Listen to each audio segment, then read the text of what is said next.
Qu'est-ce qu'on fait lorsqu'on gère un immense site d'enfouissement qui reçoit des centaines de chargements d'ordures par jour et qui produit quotidiennement plus de 100 000 litres d'eau usée et toxique? On plante des saules, beaucoup de saules, 160 000, et on les arrose avec des eaux usées, qu'on appelle du lixivia. Le lixivia, c'est des eaux de pluie, des eaux de précipitation qui percolent à travers les déchets. Et nous, on a des systèmes de captage pour récolter toutes ces eaux-là. Puis actuellement, on les traite avec un traitement biologique ici à nos installations de Sainte-Sophie. Waste Management cherchait depuis longtemps une solution plus écologique pour gérer ces eaux usées. Le problème, le lixivia est extrêmement riche en azote et en phosphore, des fertilisants, mais à des niveaux toxiques pour la majorité des plantes, sauf pour une variété de saules sélectionnée par des chercheurs du Jardin botanique. Non seulement ces plantes tolèrent très bien le lixivia, mais elles agissent comme filtre en retenant les produits toxiques dans leurs tiges et leurs feuilles.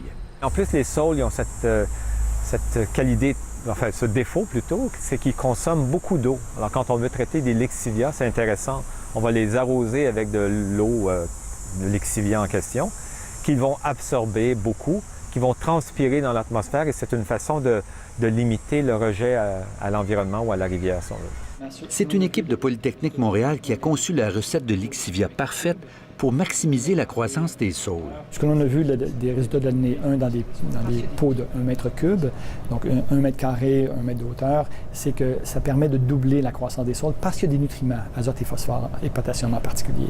Et donc, c'est bénéfique. On se débarrasse des eaux usées, on accélère la croissance des saules et ensuite. Ces tiges-là, dans 2 ou 3 ans, vont atteindre une hauteur approximative d'une vingtaine de pieds.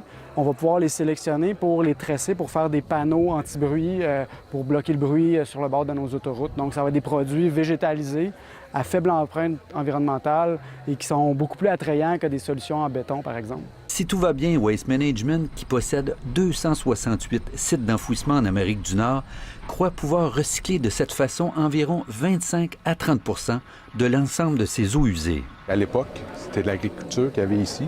On a utilisé le terrain pour faire l'enfouissement des matières résiduelles. Puis maintenant, on redonne à l'agriculture cette parcelle-là en plantant des saules. Ici Normand Grondin, Radio-Canada, Sainte-Sophie.